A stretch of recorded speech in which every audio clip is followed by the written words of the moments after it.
Hello students, I am Bornali Pathak and today I am going to teach you few lessons of physics. While teaching these lessons, I will be using both the language English and Assamese for your simplicity. Okay, let me first start my first lesson, which is your chapter number 10, light, that is reflection and refraction. While starting this lesson, first I think you should know some points about light, what light is. তোমালোকে প্ৰথমতে জানিব লাগিব light কি বস্তু আৰু তাৰ কাৰণে কেইটামান ইম্পৰ্টেণ্ট পইণ্টছ আছে। For example number 1, light helps us to see object. আমি চবেই জানো যে আমি যিবিলাক বস্তু আমি দেখা পাওঁ সেইবিলাক লাইটৰ সহায়ত। লাইট নাথাকিলে আমি বস্তুটো দেখা নাপাওঁ। The second point is when light falls on an object, the object reflects light. This reflected light when falls on our eye help us to see object. এতিয়া আমি ক'লো যে লাইট থাকিলেহে আমি বস্তুটো দেখা পাম। কেনেকৈ দেখা পাম? প্ৰথমতে লাইটটো সেই বস্তুটোৰ ওপৰত পৰিব লাগিব, পৰি কেনে সেই বস্তুটোৰ পৰা যিখিনি লাইট ৰিফ্লেক্ট হৈ আমাৰ চকুত পৰিব সেই লাইটখিনিয়ে আমাক সেই বস্তুটো দেখাব। Our third point is light travels in a straight line. আমি সবেই সৰুৰ পৰাই পঢ়ি আহিছোঁ যে light travels in a straight line. ইয়াত মই এটা এক্সাম্পল দিছোঁ যে sharp shadow of an object can be seen when a small source of light falls on the object. আমি এটা অবজেক্ট লৈছোঁ, অবজেক্ট লৈ কিনে ধৰি লৈছোঁ মই কেণ্ডেলডাল একদম ওচৰত, অবজেক্টটো একদম ওচৰত ৰাখিছোঁ আৰু স্ক্ৰীনখনে অবজেক্টটো একদম ওচৰত ৰাখিছোঁ। তেতিয়া আমি কি দেখা পাম যে এই অবজেক্টটোৰ এটা শ্বেডো এই স্ক্ৰীনখনৰ ওপৰত পৰিব। যদি স্ক্ৰীনখন একদম ওচৰত থাকে তে অবজেক্টটো যিমানখিনি ডাঙৰ শ্বেডোটো সিমানখিনি ডাঙৰ হ'ব। তাৰমানে আমি ক'ব পাৰোঁ যে লাইটটো এটা ষ্ট্ৰেইট লাইনত আহি কেনে এই স্ক্ৰীনখনৰ ওপৰত পৰিছে, সেইটো কাৰণে আমি শ্বেডোটো দেখা পাইছোঁ। কিন্তু কেতিয়াবা কি হয়, sometimes apart from a sharp shadow, some tendency to bend the light can also be seen. This effect is known as diffraction of light. লাইটৰ আৰু এটা ফেনোমেনন আছে, সেইটো আমি কওঁ ডিফ্ৰেকশ্যন অফ লাইট। তাত আমি লাইটটো ষ্ট্ৰেইট লাইনত, আমি অলপ আগতে পঢ়িছোঁ যে লাইটটো এটা ষ্ট্ৰেইট লাইনত গতি কৰে। কিন্তু ডিফ্ৰেকশ্যন অফ লাইটত আমি কি দেখা পাওঁ যে লাইটটো অলপ অলপ ছাইডেদি বেণ্ড কৰে আৰু সেই বেণ্ডিং অফ লাইটৰ ফেনোমেননটোক আমি ডিফ্ৰেকশ্যন বুলি কওঁ। এইখিনি ইয়াত এই ডায়েগ্ৰামটোত দেখা পাওঁ আমি যে আমি অবজেক্ট এটা লৈছোঁ আৰু অলপমান ডিষ্টেঞ্চত এটা কেণ্ডেল লৈছোঁ। তুমি দেখিবা যে অবজেক্ট যিটো শ্বেডো স্ক্ৰীনখনত পৰিছে অবজেক্টটোৰ, সেই শ্বেডোটো অবজেক্টটোতকৈ ডাঙৰ হয়। কেনেকৈ ডাঙৰ হয়? তাৰমানে লাইটটো যিখিনি ষ্ট্ৰেইট লাইনত আহিছে, ষ্ট্ৰেইট লাইনত অহাৰ উপৰিও কি হৈছে, ইয়াত অলপমান বেণ্ড হৈছে আৰু সেই বেণ্ডিং অফ লাইটৰ ফেনোমেননটোক আমি ডিফ্ৰেকশ্যন অফ লাইট বুলি কওঁ। Next, our fifth point is to explain the phenomenon of diffraction. Light is considered as a wave. আমি ডিফ্ৰেকশ্যনৰ ফেনোমেননটো বুজাবৰ কাৰণে লাইটক আমি ৱেভ বুলি কনচিডাৰ কৰোঁ। কিন্তু কিছুমান আকৌ এক্সপেৰিমেণ্ট আছে, যোনবিলাক এক্সপেৰিমেণ্টত আমি যদি লাইটক ৱেভ বুলি কনচিডাৰ কৰোঁ সেই এক্সপেৰিমেণ্টবিলাক ছেটিছফাই নকৰে। চ' কিছুমান কেছত আমি লাইটক পাৰ্টিকল হিচাপেও কনচিডাৰ কৰিব লাগিব। তাৰ পৰা আমি কি বুজিছোঁ যে লাইটৰ ডুৱেল নেচাৰ আছে। লাইটে দুটা নেচাৰ ফ'ল' কৰে। এটা হ'ল কেতিয়াবা লাইটে ৱেভ লাইক নেচাৰ ফ'ল' কৰে আৰু কেতিয়াবা লাইটটোৱে পাৰ্টিকল লাইক নেচাৰো ফ'ল' কৰে। এইটোৱে হ'ল লাইটৰ এটা ডাঙৰ কেৰেক্টাৰিষ্টিক যে light has dual property, which is our number 7 point. We can say light has dual property, that is it sometimes follows like wave while sometimes it acts like a particle. So ইয়াত আমি কিছুমান লাইটৰ properties পঢ়িম। First আমি পঢ়িম ইয়াত reflection of light. Reflection of light পঢ়িবৰ কাৰণে আমি লজ অফ ৰিফ্লেকশ্যন জানিব লাগিব। দ্য লজ অফ ৰিফ্লেকশ্যন আমাৰ দুটা আছে। এটা হ'ল the angle of incidence is equal to angle of reflection আৰু নেক্সটটো হ'ল the incident ray, normal and the reflected ray all lies on the same plane. আমি ল দুটা এই ডায়েগ্ৰামটোত বুজি পাম। ফাৰ্ষ্ট লটো আছিল যে angle of incidence and angle of reflection all lies on the same is equal to angle of reflection বুলি কৈছিলোঁ। মই ধৰি লৈছোঁ এম ডেছটো এটা মিৰৰ, তাত এটা ৰে আহি পৰিছে যিটো ৰে হ'ল তোমাৰ এ বি ৰেটো মিৰৰত পৰাৰ পিছত ৰেটো তোমাৰ ৰিফ্লেক্ট হৈছে ৰিফ্লেক্ট হোৱা ৰেটো হ'ল তোমাৰ বি এন বিটো হ'ল তোমাৰ নৰ্মেল নৰ্মেল মানে এই মিৰৰখনৰ ওপৰত পাৰ্পেণ্ডিকুলাৰলি এটা লাইন সেইটোক তোমাৰ নৰ্মেল বুলি কয় ইয়াত মই লিখি দিছোঁ এম ডেছটো হ'ল মিৰৰ ছাৰ্ফেচ এ বিটো হ'ল তোমাৰ ইনচিডেণ্ট ৰে যোনটো অবজেক্টৰ পৰা আহিছে বি চিটো হ'ল তোমাৰ ৰিফ্লেক্টেড ৰে তাৰমানে তোমাৰ ইনচিডেণ্ট ৰেটো তোমাৰ মিৰৰত পৰাৰ পিছত যিটো ৰে ওলাই গৈছে সেইটো হ'ল আমাৰ ৰিফ্লেক্টেড ৰে এন বিটো হ'ল তোমাৰ নৰ্মেল এই এন বিটো তোমাৰ নৰ্মেল এংগল আই তাৰমানে এংগল এ বি এন এইটো এংগল আই এংগল আইটো হ'ল তোমাৰ এংগল অফ ইনচিডেন্স বুলি কয় নৰ্মেলৰ লগত ইনচিডেণ্ট ৰে কৰা এংগলটোক এংগল অফ ইনচিডেন্স নৰ্মেলৰ লগত ৰিফ্লেক্টেড ৰে কৰা এংগলটো হ'ল angle of reflection angle N B চিটো হ'ল তোমাৰ এংগল অফ ৰিফ্লেকশ্যন ফাৰ্ষ্ট লটোৱে আমাক কি কৈছিলে angle of incidence is equal to angle of reflection তাৰমানে angle I is equal to angle R next আহিল আমাৰ ছেকেণ্ড লটোৱে আমাক কি কৈছিলে দ্য এংগল ইনচিডেণ্ট ৰে তাৰমানে এইটো এ বি দ্য ইনচিডেণ্ট ৰে দ্য নৰ্মেল তাৰমানে এন বি আৰু দ্য ৰিফ্লেক্টেড ৰে তাৰমানে তোমাৰ B C incident ray normal reflected ৰে গোটেইবিলাকে এখন ছেইম প্লেনৰ ওপৰত পৰে আমি এইটো ডায়েগ্ৰামটো দেখিলেই গম পাম যে ইনচিডেণ্ট ৰে নৰ্মেল আৰু reflected ray all lies on the same plane. This is our simple law of reflection. So, এইখিনি আমি আমাৰ এই চেপ্টাৰটো তোমাৰ লাইটৰ চেপ্টাৰটোৰ ফাৰ্ষ্ট টপিকটো আমাৰ ৰিফ্লেকশ্যনৰ ওপৰত চ' ৰিফ্লেকশ্যন পঢ়িবৰ কাৰণে আমি কি পঢ়িম প্ৰথমতে ইমেজ কিমানটা টাইপৰ আছে সেইটো জানিব লাগিব চ' ইয়াত মই লিখিছোঁ there are two types of image আমাৰ দুটা টাইপৰ থাকে এটা হ'ল তোমাৰ ৰিয়েল ইমেজ আৰু আনটো হ'ল তোমাৰ ভাৰ্চুৱেল ইমেজ ৰিয়েল ইমেজবিলাক কি হয় real image forms when rays converge এইটো ধৰা এটা অবজেক্ট আৰু এখন ধৰি লৈছোঁ এখন মিৰৰ হয় তো কি মিৰৰ সেইটো মই পিছত ক'ম এই অবজেক্টটোৰ পৰা ৰেবিলাক আহিছে ৰেবিলাক আহি কেনে মিৰৰখনত পৰিছে পৰি কেনে ৰিফ্লেক্ট হৈছে আকৌ এনেকৈ এটা ৰে আহিছে মিৰৰখনত পৰিছে ৰিফ্লেক্ট হৈছে ৰিফ্লেক্ট হৈ কেনে দুটা ৰে এটা পইণ্টত মিট কৰিছে তাৰমানে কনভাৰ্জ হৈছে দুটা ৰে এটা পইণ্টত মিট হৈছে আৰু সেই যিটো পইণ্টত মিট হৈছে সেইটোক মই মানে ৰে দুটা কনভাৰ্জ হোৱা বুলি কৈছোঁ এটা পইণ্টত মিট হৈছে এই যিটো পইণ্টত মিট হৈছে তাতে মোৰ এই অবজেক্টটোৰ ইমেজটো ফৰ্ম হৈছে তে এনেকুৱা টাইপৰ ইমেজক আমি ৰিয়েল ইমেজ বুলি কওঁ তাৰমানে ৰেটো যেতিয়া কনভাৰ্জ হৈ কেনে ইমেজটো ফৰ্ম হয় তাক ৰিয়েল ইমেজ বুলি কয় নেক্সট হ'ল মোৰ ভাৰ্চুৱেল ইমেজ তো virtual image to whole virtual image occurs when ray appears to diverge মই ৰিয়েল ইমেজত কি কৈছিলোঁ যে দুটা ৰে কনভাৰ্জ হৈ কেনে ইমেজটো ফৰ্ম হৈছে দুটা ৰে কনভাৰ্জ হৈ ইমেজটো ফৰ্ম হোৱাৰ কাৰণে ইয়াক ৰিয়েল ইমেজ বুলি কয় কিন্তু ভাৰ্চুৱেল ইমেজত কি কৈছোঁ দুটা ৰে ডাইভাৰ্জ হৈ কেনে যদি ইমেজটো ফৰ্ম হয় তো সেইটো ভাৰ্চুৱেল ইমেজ ইয়াত চাব পাৰা এখন মিৰৰ কি মিৰৰ মই পিছত কৈ আছোঁ তাত তোমাৰ এইটো হ'ল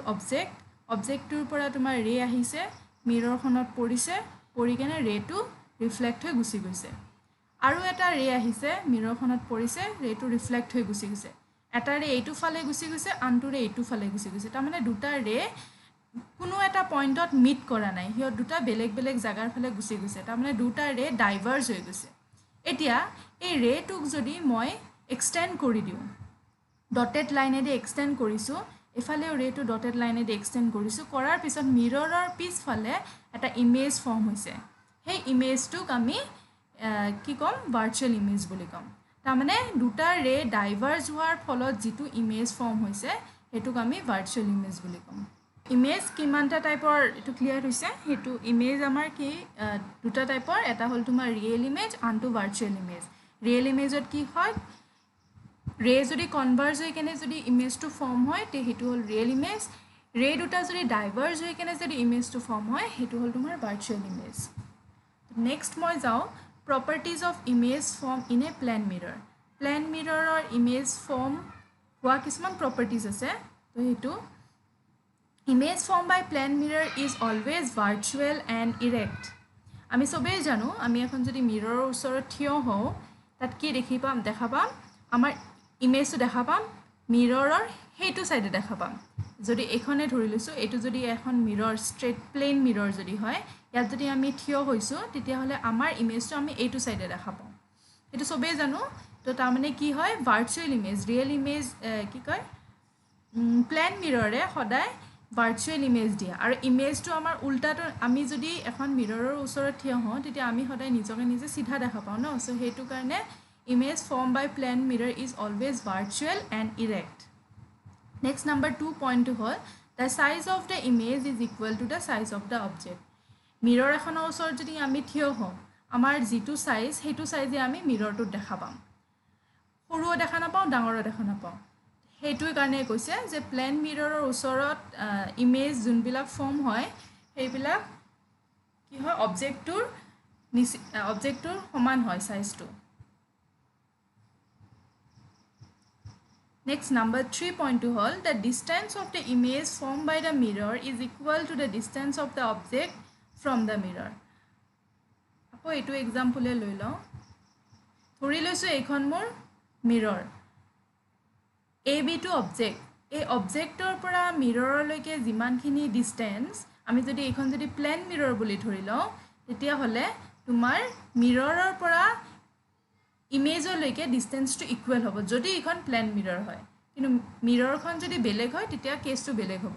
এটো প্ৰপাৰ্টিজ খালি প্লেন মিৰৰৰ প্ৰপাৰ্টি বিলাক কি হ'ল ফাৰ্স্ট মই কৈছিলো যে মিৰৰৰ ইমেজটো ভাৰ্চুৱেল আৰু ইৰেক্ট হয় সেকেন্ড প্ৰপাৰ্টি হ'ল size of the image is equal two size of the object আৰু থাৰ্ড প্ৰপাৰ্টি হ'ল distance of the image from the মিৰৰ is equal two distance of the object from the মিৰৰ এখিনি আছিল মোৰ plan মিৰৰৰ কথা next আহিলো আমি spherical মিৰৰ তো spherical শব্দটো শুনাৰ লগে লগে আমি কি গম পাম মিৰৰটো সাকে অলপমান সিধা নহয় অলপমান বেকা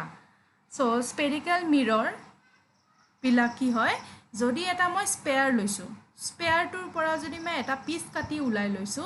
তেতিয়া হলে তেনেকুৱা মিৰৰ বিলাকক আমি স্পেৰিকেল মিৰৰ বুলি কওঁ ফৰ এক্সাম্পল ধৰি লৈছো এইটো এটা স্পেয়াৰ এই স্পেয়াৰটোৰ পৰা মই এইখিনি পিস কাটি উলাই লৈছো তাৰ মানে মোৰ এইটো এটা spherical মিৰৰ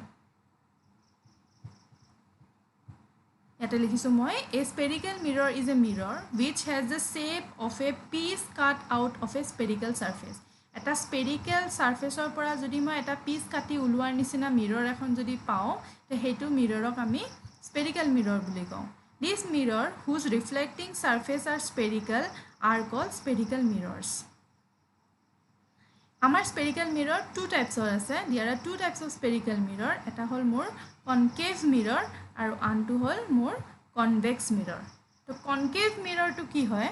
A spherical mirror whose reflecting surface is curved inward is called concave mirror. আমি মিৰৰৰ এটা ৰিফ্লেক্টিং সাৰফেস থাকে যত ইমেজটো ফৰ্ম হয় তো যদি মিৰৰটো ৰিফ্লেক্টিং সাৰফেসটো যদি ভিতৰ ফালে থাকে তেতিয়া হলে হেতু কনকেভ মিৰৰ বুলি কয় মানে বাহিৰ সাইডটো সিলভাৰ কোটেড বা কিবা এটা কোটিং থাকিব কিন্তু ভিতৰ সাইডটো ৰিফ্লেক্টিং সাৰফেস হ'ব তো হেতনকুৱা টাইপৰ মিৰৰ বিলাকক আমি কনকেভ মিৰৰ বুলি কওঁ Next ahil more convex mirror. A spherical mirror whose reflecting surface is curved outward is called convex mirror. Tamane ekhon eta spherical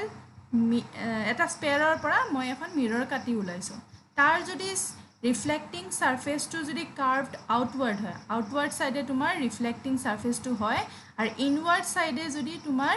coating to thake teti hole tenekwa mirror bilakok ami convex mirror buli kau.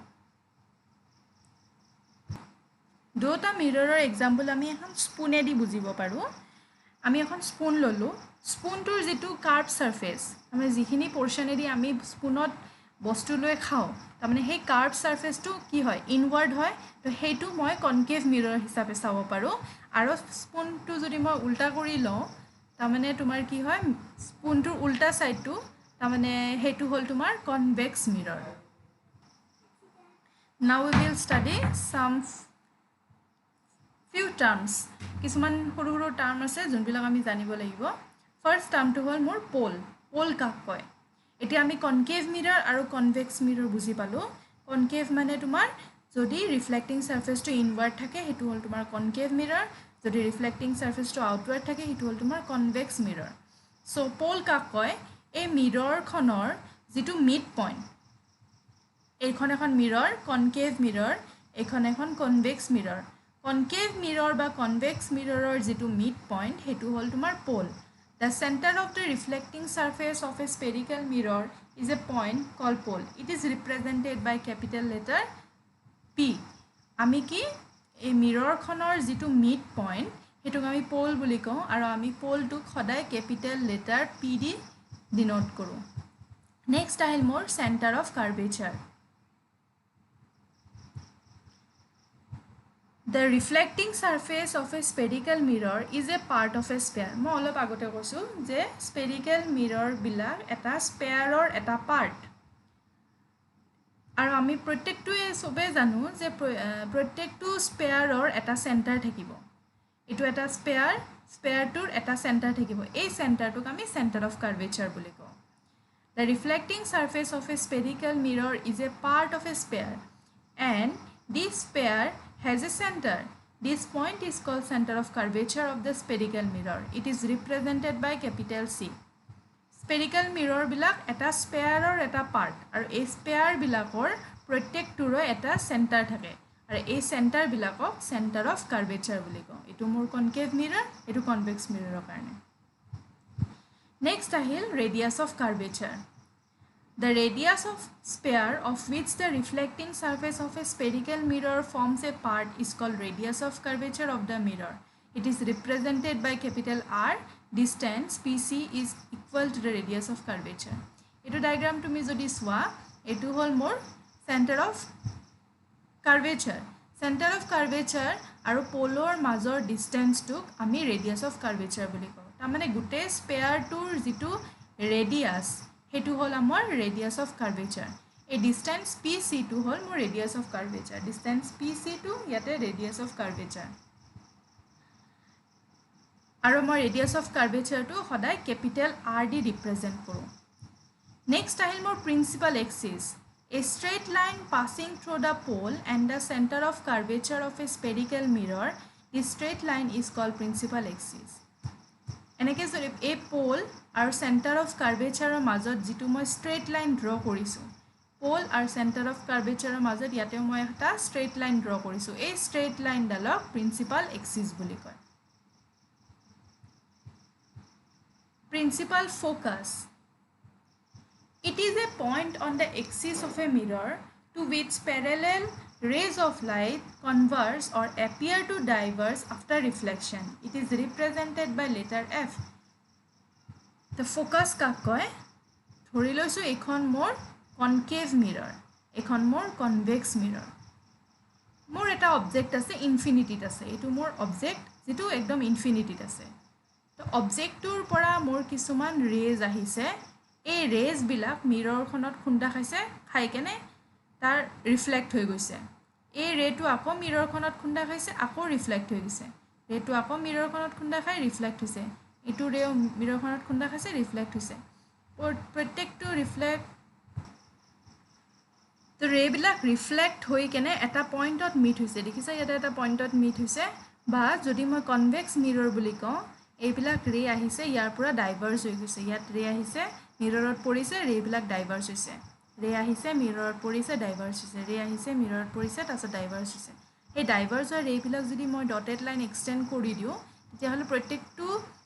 ৰে আহি কেনে এটা পইণ্টত meat কৰে তো এই পইণ্টটো বা এই পইণ্টটোক আমাৰ ফোকাস বুলি কয় তা মানে যদি কনকেভ মিৰৰৰ ক্ষেত্ৰত যোনটো পইণ্টত ৰে বিলাক কনভাৰ্জ হয় বা কনভেক্স মিৰৰৰ ক্ষেত্ৰত যেটো পইণ্টত ৰে বিলাক ডাইভাৰ্জ হয় এই পইণ্টটোক আমি ফোকাস বুলি কওঁ নেক্সট আহিল মোৰ ফোকেল লেন্থটো একো নাই এই পোল আৰু ফোকাসৰ মাজৰ ডিসটেন্সটোক মই ফোকেল লেন্থ বুলি কওঁ পোল আৰু ফোকাসৰ মাজৰ ডিসটেন্সটোক ফোকেল লেন্থ বুলি কয় তাক স্মল f দি ডিনোট কৰা হয় আমাৰ কি আছিল ৰেডিয়াস অফ কাৰ্ভেচাৰ ৰেডিয়াছ অফ কাৰ্ভেচাৰটো আমি কেপিটেল R দি ডিনোট কৰিছিলোঁ আৰু ফ'কেল লেন্থটো আমি স্মল f দি ডিনোট কৰিছোঁ ৰেডিয়াছ অফ কাৰ্ভেচাৰ এইটো ৰিলেশ্যনটো মনত ৰাখিবা যে radius of curvature is always equal to twice f তাৰমানে তোমাৰ CPৰ আধাটো হ'ল তোমাৰ ফ'কাছ CPৰ যিটো লাইন হয় তাৰমানে ৰেডিয়াছৰ আধাটো হ'ল তোমাৰ ফ'কাছ নেক্সট আহিল এপাৰ্চাৰ এপাৰ্চাৰটো একো নাই এই মিৰৰখন এখন মিৰৰ কনকেভ মিৰৰ আৰু এইখন এখন মিৰৰ এইখন হ'ল ধৰা কনভেক্স মিৰৰ সো মিৰৰখন তাৰমানে এমৰ পৰা এনলৈকে মিৰৰ এইটো পইণ্ট এম এইটো পইণ্ট এন এই মিৰৰখনৰ এমৰ পৰা এনলৈকে আমাৰ ৰিফ্লেকশ্যন বা ৰিফ্ৰেকশ্যন হ'ব তো এই মিৰৰখনৰ এইখিনি পৰ্চনক আমি এপাৰ্চাৰ বুলি কওঁ এইটো the diameter of the reflecting surface of a spherical mirror is called aperture in the above figure MN represents the aperture এইটো মই এইমাত্ৰ দেখালোঁ থেংক ইউ